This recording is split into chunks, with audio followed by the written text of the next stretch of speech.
Peer system আসলে ব্যাপারটা হলো বাংলাদেশ স্বাধীনতার বয়স প্রায় 53 বছর চলছে।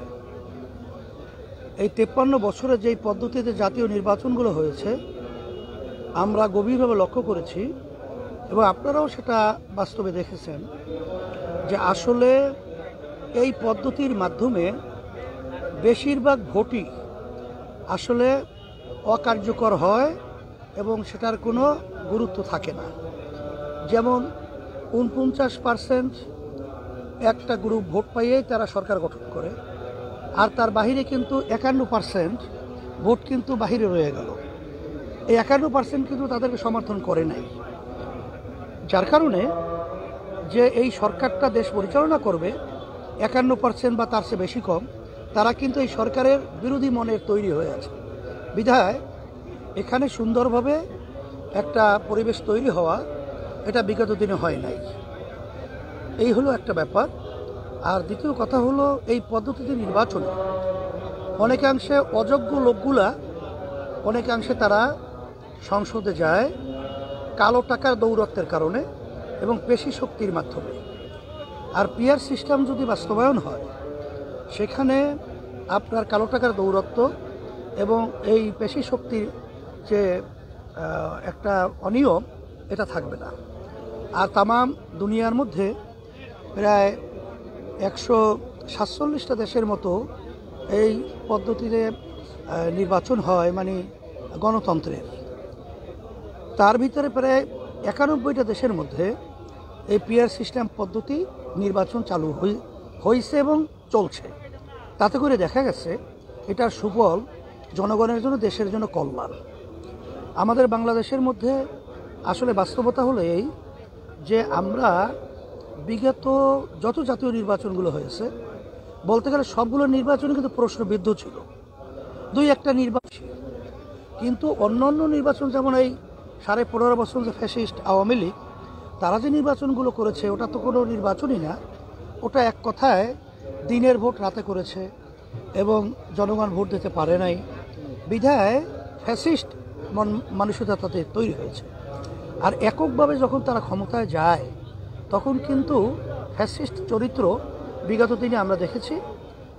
এই জন্যই আমরা ইসলামী আন্দোলন বাংলাদেশ সহ অন্য অন্য রাজনৈতিক যে দলগুলো আছে আমরা সবাই পরামর্শ ভিত্তিক আমরা দেশের কল্যাণের জন্যে, মানবতার কল্যাণের জন্যে, ইসলামের কল্যাণের জন্য আমরা পিয়ার সিস্টেম নির্বাচনকে দেশের কল্যাণ এবং জনগণের কল্যাণ এটা বাস্তবতা, এটাই হবে। এর মাধ্যমে প্রতিটা ভোটারের ভোটের মূল্যায়ন হবে। সেখানে দল তার প্রতীকে ভোট হবে, সেখানে যে যত পার্সেন্ট পাবে যে দল সেই আনুপাতিক হারে সেখানে সংসদে সদস্য যাবে। তাহলে সেখানে সব দলের সম্পৃক্ততাই সংসদে থাকবে। তাই সেখানে একটা জাতীয় সরকার হয়। আর সব দল যখন সম্পৃক্ত থাকবে তখন একাত্রে পরামর্শ ভিত্তিক তারা দেশ পরিচালনায় দেশ সুন্দর এবং কল্যাণময় হবে। এটাই হলো বাস্তবতা। আমরা এই পিয়ার সিস্টেম নির্বাচনের জন্যে রাজনৈতিক দলগুলোকে আমরা গোলটেবিল বৈঠকে ডেকেছিলাম। সেখানে বলতে গেলে বাংলাদেশের সব রাজনৈতিক দলগুলোই বলতে গেলে সবই আসছিল। সেখানে সবাই কিন্তু পিয়ার সিস্টেম পদ্ধতিতে নির্বাচন হওয়ার ব্যাপারে ঐক্যমত পোষণ করেছে। কিন্তু একমাত্র বিএনপি তারা এই নির্বাচন পিয়ার সিস্টেম এইটা তারা গ্রহণ করতে চায় না। এ না চাওয়ার পিছনে কয়েকটা কারণ হিসেবে আমরা যেটা বুঝি যে তারা তো এখন মনে করছে যে আমরাই তো এখন ক্ষমতায় যাব, আর তারা এককভাবে ক্ষমতায় যাবে, আর অন্য অন্য দলগুলো এখানে সম্পৃক্ত থাকবে কি থাকবে না এই চিন্তা কিন্তু আসলে তাদের নাই। আমরা বারবার বলেছি যে আপনারা দেশের কল্যাণের জন্যে, মানবতার কল্যাণের জন্যে আপনারা এই পদ্ধতির নির্বাচনটাকে যদি আপনারা গ্রহণ করেন তাহলে দেশ জাতির কল্যাণ আসবে এবং আমরা সবাই একত্রিত হয়ে দেশ পরিচালনার কাজে নিয়োজিত হতে পারব। কিন্তু বিএনপি আসলে তারা এই কথাটা তেমন একটা গুরুত্ব দেয় না। আমরা বিএনপিকে বলবো যে আপনাদের শুভবুদ্ধি উদয়ের জন্য পরিষ্কারভাবে বলছি যে আপনারা এই পদ্ধতির মাধ্যমে নির্বাচনে যদি আসেন তাহলে কিন্তু দেশ জাতির কল্যাণ আসবে। আর বিভিন্ন দেশে যে এই পদ্ধতি আছে সেখানে আসছে।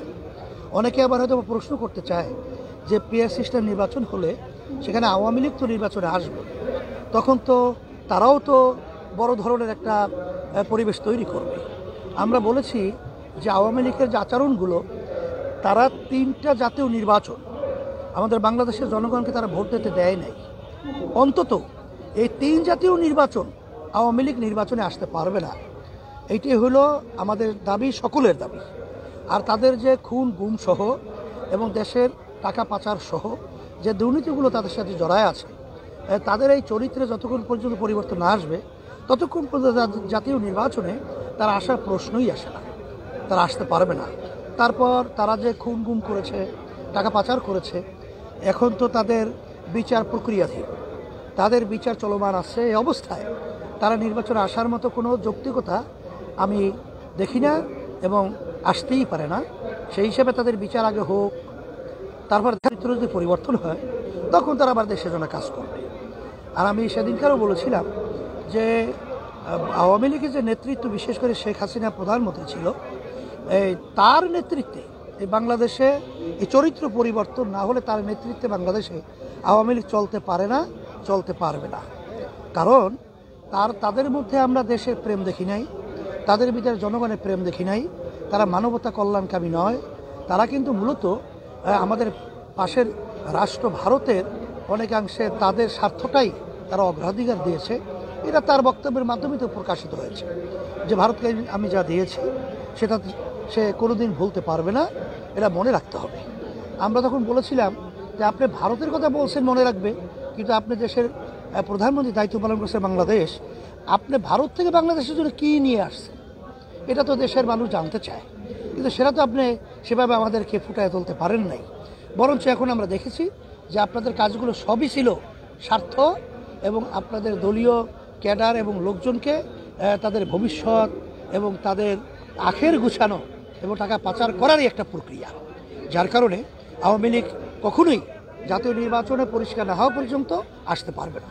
এটা হলো বাস্তবতা। আরেকটি বিষয় আমরা যদি জানতে চাই, ইতিমধ্যে আমরা দেখছি জাতীয় পার্টি জিএম কাদের বলছেন ভারত বিরোধী যে আন্দোলন, সেই আন্দোলনে যতক্ষণ পর্যন্ত জাতীয় পার্টি কিংবা আওয়ামী লীগ সম্পৃক্ততা করছে না ততক্ষণ সেই আন্দোলন বেগবান হবে না বা সফল হবে না।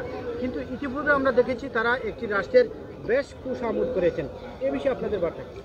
জাতীয় পার্টির জিএম কাদের যে কথা বলেছে সে কথাটা আমি বলবো এটা একটা অযৌক্তিক। কারণ হলো এখন তো আসলে ভারত যে আমাদের দেশকে নিয়ে যে ষড়যন্ত্র করছে, এই ষড়যন্ত্রটা মূলত আওয়ামী লীগের ছত্রছায়াই তারা বাস্তবতা হলো করতেছে। এবং শেখ হাসিনা এখন আমাদের দেশে প্রায় হাজার হাজার মায়ের কোল খালি করে, খুন করে, গুম করে, টাকা পাচার করে, সেই এই খুনি যার সঙ্গে সম্পৃক্ত রয়েছে তার বিরুদ্ধে খুনের মামলা হয়েছে না, তাকে খুনিকে জায়গা দিল কারা? ভারত। তাহলে বোঝা গেল জিএম কাদের যে বলেছে যে আওয়ামী লীগ এবং জাতীয় পার্টি ছাড়া এই আন্দোলন সফল হবে না, এটা একটা অযৌক্তিক, এটা একটা হাস্যস্কর ব্যাপার। আসলে বাস্তবতা হলো এই যে আর তারা যদি এই কথার মাধ্যমে দেশে সম্পৃক্ততা হয়, তাইলে এখন যে ভারত যে চিন্তা করতেছে এবং আওয়ামী লীগ যে চিন্তা করতেছে ওইটা আসলে বাস্তবায়নে একটা সূত্র তৈরি হবে।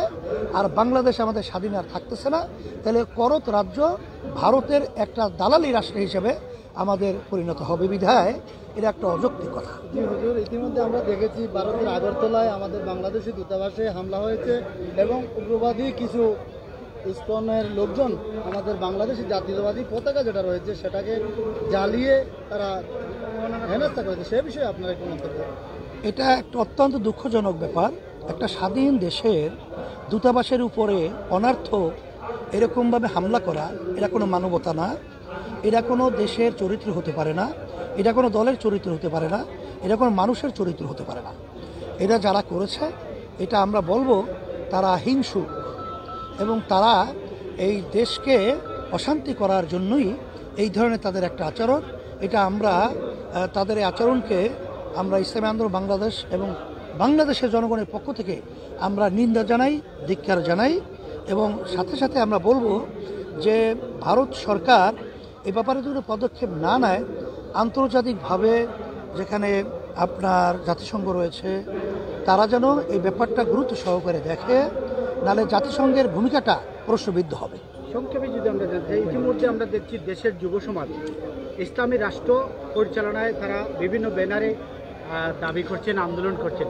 এই যুব সমাজকে সম্মিলিতভাবে একই ব্যানারে নিয়ে আসার জন্য আপনাদের ইসলামী আন্দোলনের কোনো পরিকল্পনা রয়েছে কি?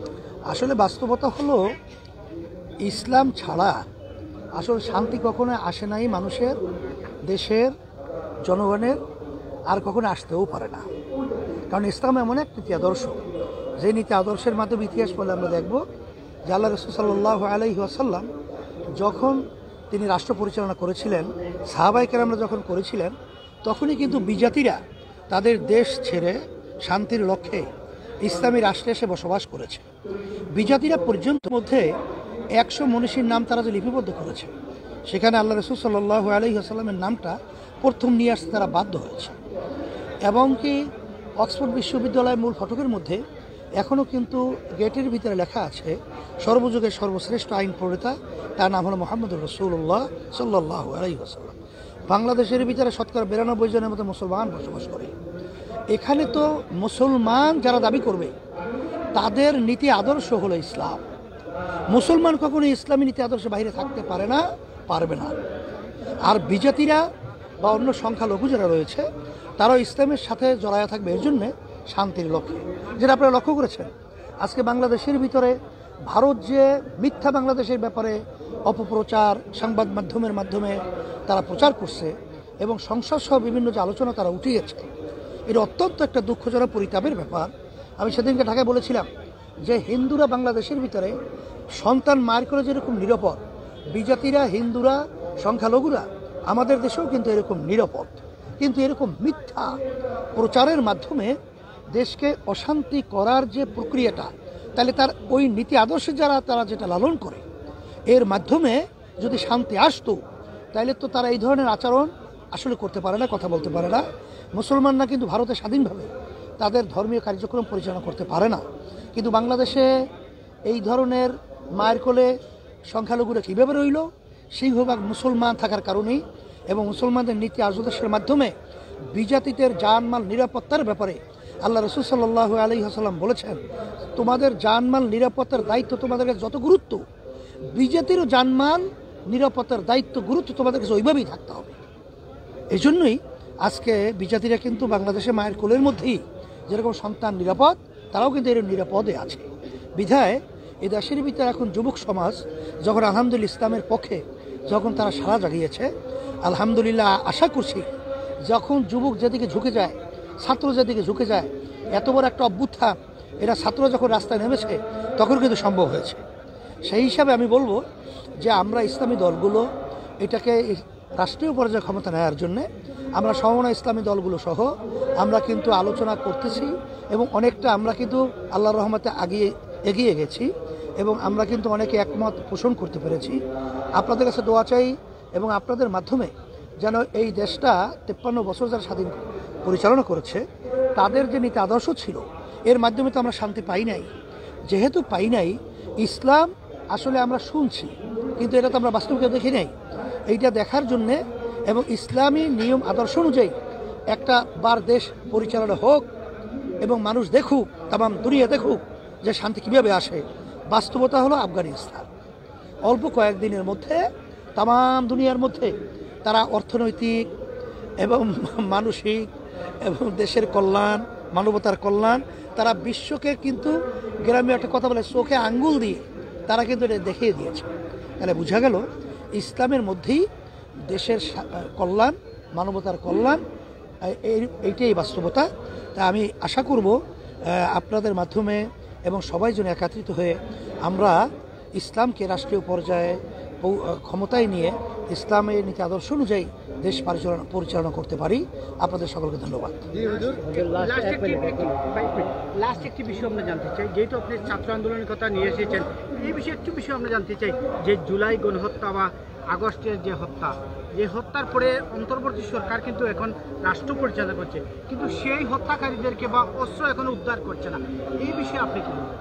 আমরা কিন্তু সেই হত্যাকারী কিংবা অস্ত্র উদ্ধারে সরকার না, সেটা আমরা অন্তর্বর্তীকালী সরকারের প্রধান ডক্টর ইউনূস সাহেবকে আমরা পরিষ্কারভাবে বলেছি যে আপনারা যে দেশ পরিচালনা করছেন এত জনগণের সমর্থন নিয়ে বিগত যুগ যুগ ধরে কোনো সরকার দেশ পরিচালনা করার সুযোগ পায় নাই, আপনারা যে সুযোগটা পেয়েছেন, তাহলে আপনারা ক্ষমতা থাকাকালীন সময় খুনিরা এবং যারা নাকি টাকা পাচার করলো দেশ থেকে বিদেশে এবং যারা নাকি দুর্নীতির সাথে জড়িয়ে ছিল, তারা কিভাবে পালালো, এটা কিন্তু আমি এবং আমার জনগণ, আপনারা তো দুর্বল না, আপনাদের সাথে তো আল্লাহর রহমত সহ এখানে বাংলাদেশের সিংহভাগ জনগণ আপনাদের সহযোগিতা আছে।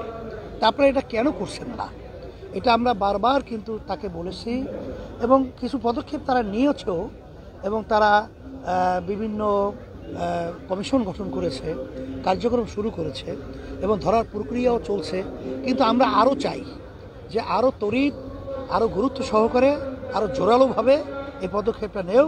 নালে যে মায়ের কান্না এখন পর্যন্ত থামে নাই, আত্মীয় স্বজনের কান্না থামে নাই, এখনও বাংলাদেশের আকাশ বাতাস সেই হাজারি এখনও সর্বত্র ধ্বনি আমাদের কানে আসছে, সেই মুখদের পানি পানি লাগবে শব্দটা এখনও আমাদের কানে চলে আসছে।